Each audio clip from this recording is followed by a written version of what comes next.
que você tem que pensar basicamente é essa relação.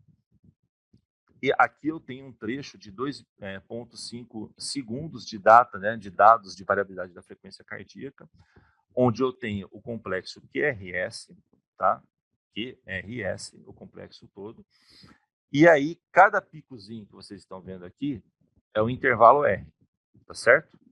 E nesse intervalo R é onde eu tenho cada batimento cardíaco, beleza?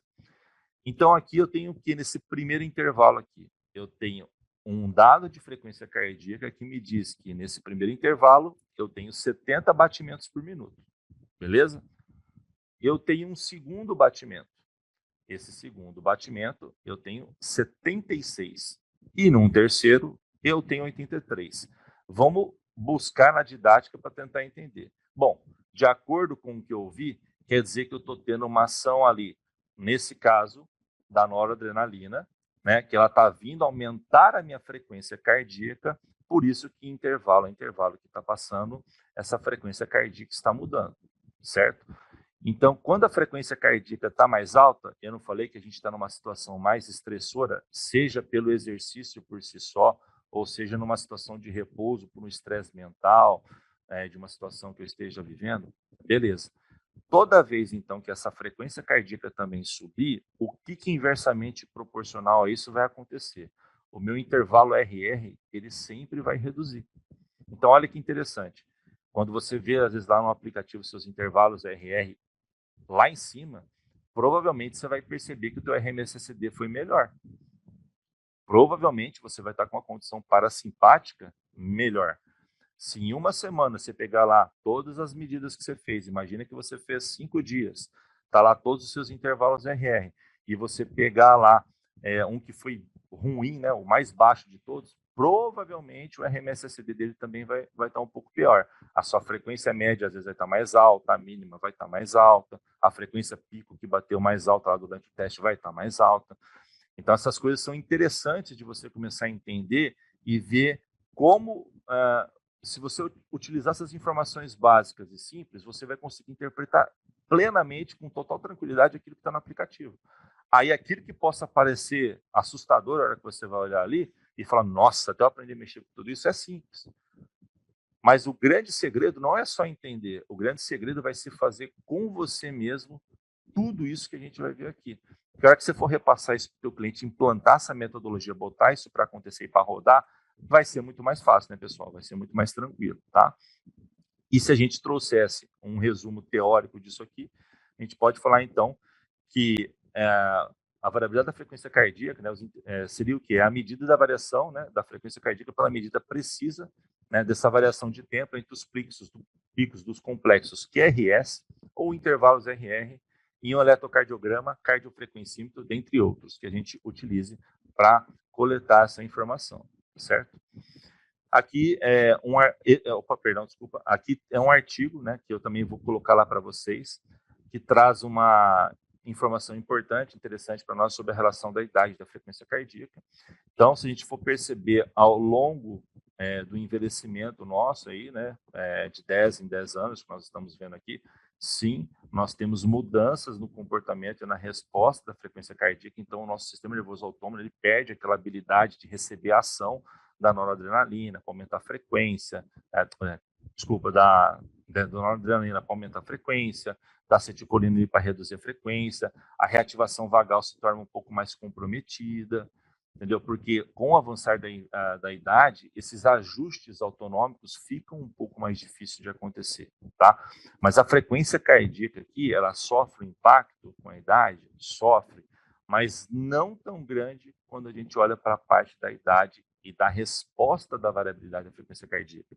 Então, até a capacidade do indivíduo que é mais idoso, né, tende a se recuperar entre as sessões de treinamento, por mais que você faça um treinamento mais específico para aquela população, ele demora um pouco mais para responder, né? Então, é super interessante você que está aí agora, por exemplo, assistindo, fazendo essa imersão, começar a entender o quê? Número 1, poxa, eu tenho 20 alunos. Desses 20 alunos, eu tenho tantos nessa faixa etária, tantos nessa faixa etária e tantos nessa faixa etária. Ah, e esse aqui se encontra nessa condição, esses aqui são mais atletas, esses estão iniciando agora.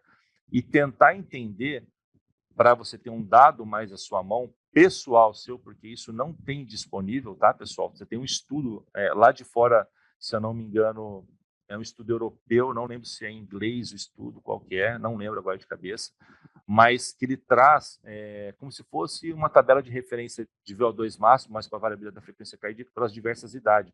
Mas não se aplica a nós aqui, porque lá na Europa é um outro estilo de vida, é um outro comportamento, um outro clima, tem influência da temperatura, então eu não posso pegar aquilo e aplicar para cá. Então, o que é interessante disso? Você entender as faixas etárias e também o sexo dos indivíduos, dos clientes que vocês têm, e como que aquele grupo em específico responde à variabilidade da frequência. Quais são os dados de variabilidade da frequência cardíaca daquele indivíduo? Em que faixa que isso está? Né? Será que é muito alto? Será que é um valor normal? Será que é muito baixo? E aí eu vou trazer para vocês aqui também uma referência básica para você entender se esses valores estão muito altos, moderados ou baixos, mas é só para você ter o ponto de partida. Porque eu só posso falar que, por exemplo, a variabilidade do Tiago é ruim ou é boa se eu tenho a própria informação dele comigo mesmo. Porque se eu tiver a minha, que é a média, tá, pessoal, de 35, 40, quando eu estou muito bem recuperado, muito aquela coisa, ela bate 50, e o Tiago, ruim, ele tem 60 e comparar comigo, para mim 60 vai ser excelente, mas para ele vai ser uma porcaria. Então eu tenho que entender para aquele indivíduo o quanto aquilo lá representa. Então não é uma receita de bolo, por isso que eu falo que a caminhada com a parte da variabilidade da frequência cardíaca vai despender de você um certo esforço e dedicação, porque você vai ter que entender o seu cliente num primeiro momento, né? E depois, conforme você for acompanhando ele, você vai ver as evoluções que até o seu próprio treino está fazendo, ou até as regressões. Não pelo seu treino, talvez, mas pelo comportamento desse indivíduo fora da sessão de treino. Se é um cara que bebe, fica até tarde na noite, se é um cara que não tem padrão de sono, cada dia dorme num horário, se é um cara que viaja muito, sempre está na estrada. Aí imagina você com essas informações, entendendo o que está influenciando esse comportamento e o resultado do teu cliente, para criar as intervenções pontuais para ele, para que ele tenha êxito no seu programa e consiga realmente ter uma vida melhor. Então, isso aí seria fantástico, tá? Uma coisa que eu acho que seria bem interessante.